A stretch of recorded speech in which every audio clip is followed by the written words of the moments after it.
Hello everyone, good morning. Kamusta? Today is Tuesday, October 29, 2024. Medyo maingay yung paligid natin kasi nga walang pasok. So, give it na yan. Nandito yung mga bata, yung mga parents, hindi ganun ka-busy. So, marami mga ginagawa sa paligid natin. Kaya, ignore nyo na lang yung ating yung ating noise background. So, focus lang tayo sa halaman natin. So, for today, meron tayong gagawin. Ipopropagate natin yung isa sa mga favorite ko na halaman noong pandemic. Isa to sa mga masyadong hinahabol na halaman noon. So, alam nyo na, may pag-expensive siya. Pero ngayon din siya ganoon kamahal. Now, nakita ko, kasi minsan nagre-revert tong halaman to. Nakita ko kanina, habang nag-ipon ako ng halaman na for flexing natin today. Teka lang, wait lang. Medyo lumalagod na siya at bumabalik yung variegations niya. So, ipopropagate natin kasi humahaba na siya. But before that, gusto ko muna kayong welcome. This is Jing Magnus Garden. My name is Jing. I am the garden owner. And we're trying to film almost every day para mag-flex ng halaman natin for sale. At paminsan-minsan naman, nagbibigay tayo ng mga tips kung paano mag-propagate, kung paano mag-grow, kung ano yung mga ginagawa ko sa aking mga halaman para mag-survive sila in a certain period of time. So now, gagawin natin is magpo-propagate tayo ng ating philodendron na ring of fire. Wait lang, kunin ko lang siya. Ito siya. Ayan. Hindi pa ganun ka-prominent yung variegations niya. Pero ang ganda. Tricolor na to. Yeah, this is tricolor ring of fire. Kasi meron ring of fire na hindi siya nagba-variegate. Para lang siyang green ceratum.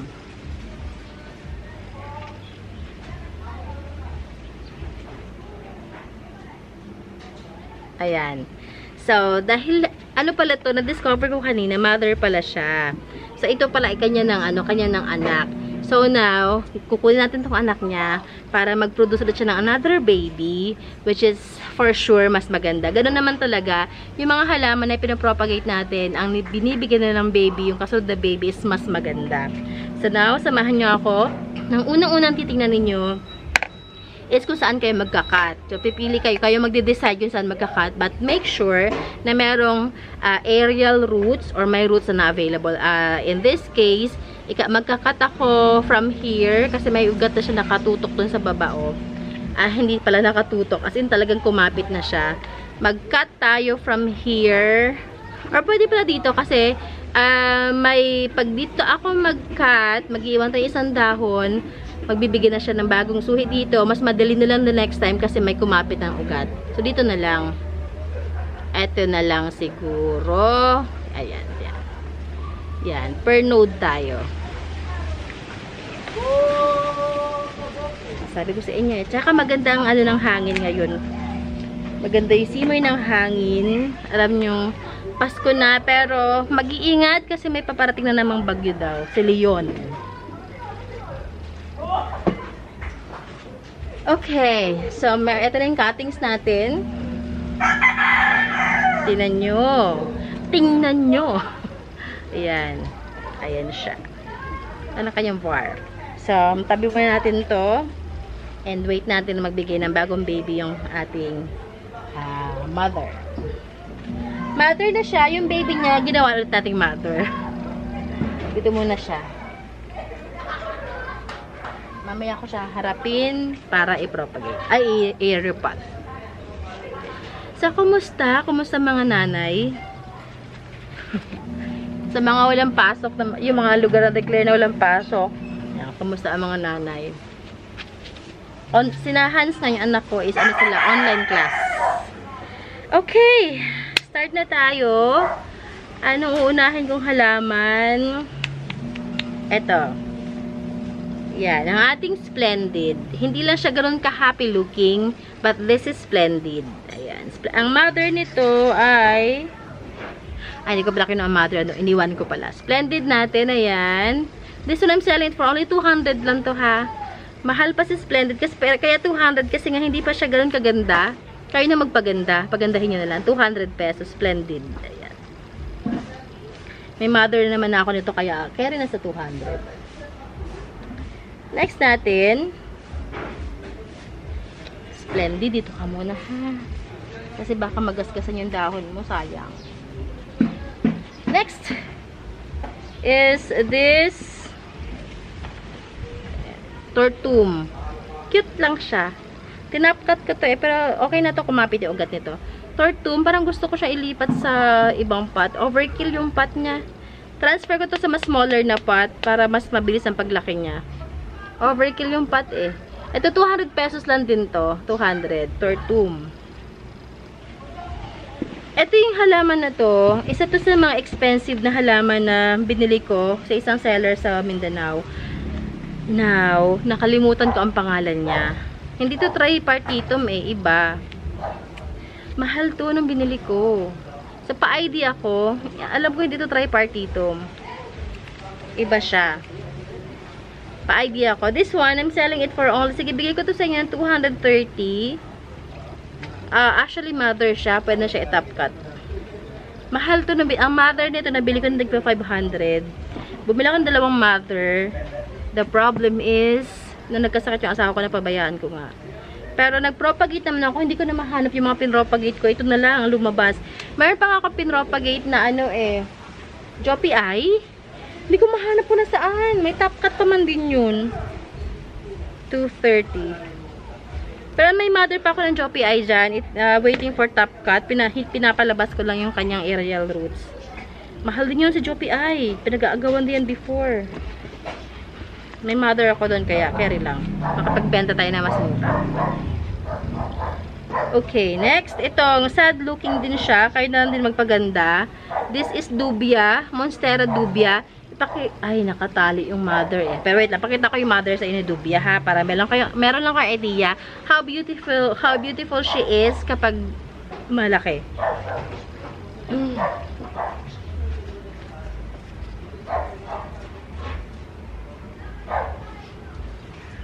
Oh, ay, nabulok na yung kanyang kapitan. This is the mother. Dito ko kinuka yung Dubia. Yan o. Meron na naman papalabas nga o. Yan. Ay, hindi makita. Ayan. Pero kasi delikado na yung kanyang kinakapitan. So, kailangan ko na siyang i-repair. Baka wait lang. Kasi ako space. Lagyan muna natin ng tukod to.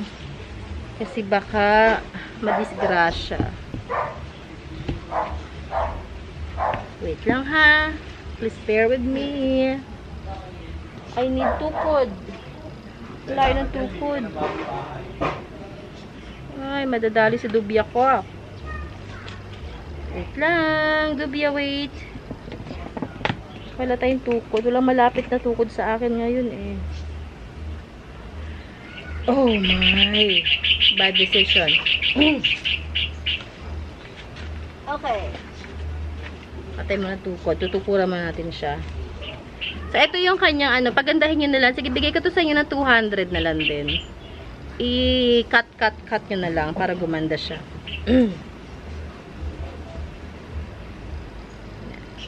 And we have tali. Talian natin.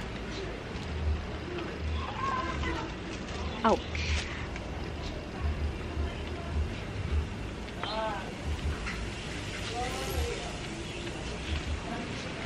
So, yan. Kaya lagi ako may naka-ready na, ano, na mga sticks, kawayan sticks dito sa garden. Kasi, any moment, kailangan ng mga tukod-tukod available.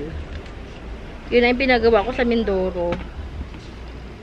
Yan, may natin ayusin ng bongga, si Dubia. Kawawa naman ikaw. Okay.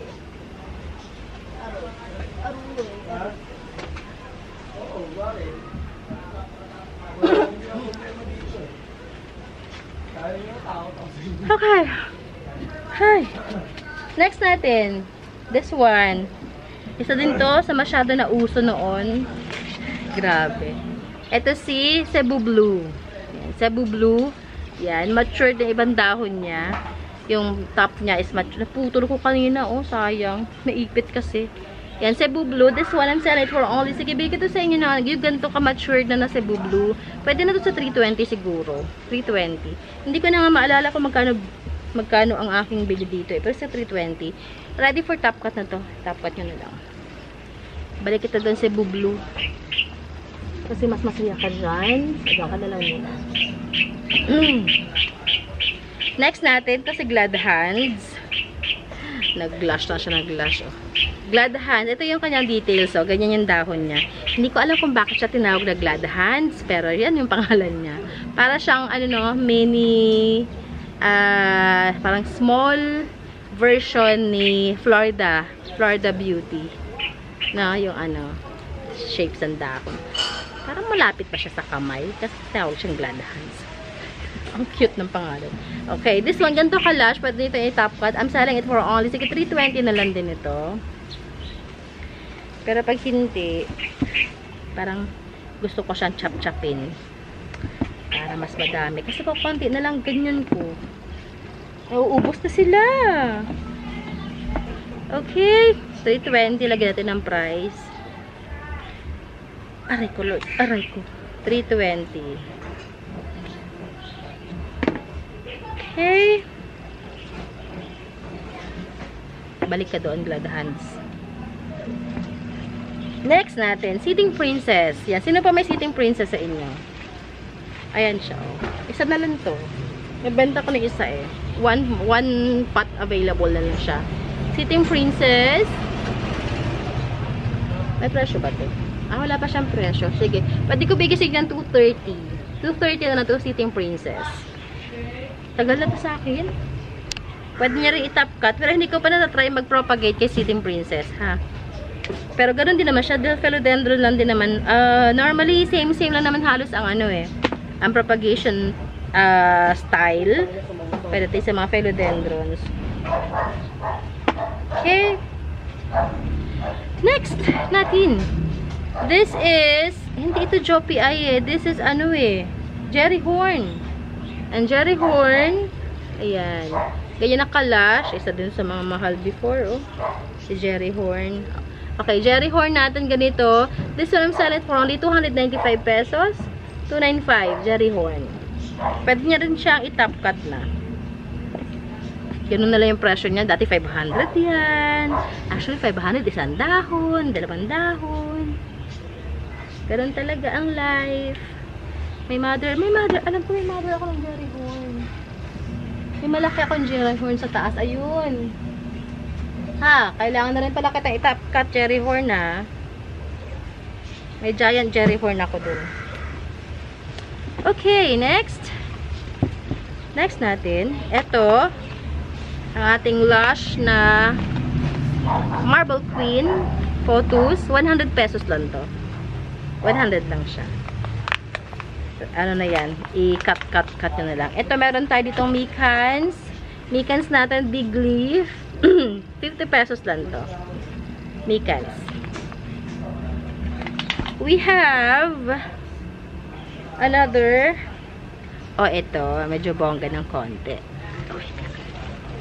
White Princess natin, pag hindi nabili, i-cut ko na rin siya kasi naman ang ugat. Nagagalit na. Kakat ko to sunod na araw pag hindi nabili. This one I'm selling it for only 650. Yan. Pag hindi, ikakat ko to. Parang ayaw ibenta, no? Ito kasi yung puti niya talaga before, nawala na. Tapos may bago na siyang dahon. Ayan, nag-white na siya. So, nagpaparamdam na siya na paganda ng paganda na kanyang masusunod na mga dahon. Next! Meron akong dalawang aglonema na pin-repair. So, 24 karat. Ganda pa rin 24. Alam nyo ba pumangat to sa 24 karat ng masyado mainit ang panahon. Parang gusto ko na tuloy siyang propagate. Ayan kasi nag-legging na siya. 24 karat. So may gusto, this is 450. If not, ipopropagate ko to. Ay, nangangating kamay ko mag-propagate. And we have Red Stardust. Red Stardust natin. This is for only, sige, bigay ko ito ng 295 na lang. 295 the Red Stardust. Actually, ang benta ko sa kanya before ay parang 320 yata. Parang gusto ko rin siya i-propagate. Ayun kasi mga lege na Okay. Paharapin ko yung mga yan sa magsusunod na araw, yung propagations ng ating mga aglonemas kasi nga, ang iba ay na-deads na. So, yun lang ating set of plans or selections ngayong araw na to. I hope you guys enjoyed. And if you are interested to buy some or for reservation, just message me sa description box naman natin ating Facebook page na link. I-click nyo lang yun and then go to your messenger. And then if you don't have any Facebook, meron tayo dyang IG or Instagram account. Nandiyan din ang ating phone number. You can call or text me. Or pwede kayo mag-comment sa ating comment sections kapag meron kayong mga questions. Pero pag may mga reservations kayo, direct nyo na ako na message. Kasi nga, wala namang messaging sa direct messaging sa YouTube. So, yeah. Location natin San Francisco, Biñan, Laguna. We deliver via Lalamove. And, ano pa bang aking reminders? Pwede kayo mag-ipon order as long as kakasya siya sa Lalamove na box. I think yung bag di Lalamove can hold like mga 10 pots. Yung mga small, yung mga ganitong pots, siguro 10 kaya. Pag mga medium size, like this one, siguro mga 6. Pag mga big ones, big pots, mga 2 or 3. Yan. Okay? Pag tingin nyo okay na yung order ninyo, ready to deliver na, satisfied na kayo, i-schedule natin yung mga deliveries niyo. Okay. Bye everyone. Ingat lahat. I hope you guys are having a good time today. Ingat-ingat always. And just let me know if you have any questions. Okay? Bye. God bless you all.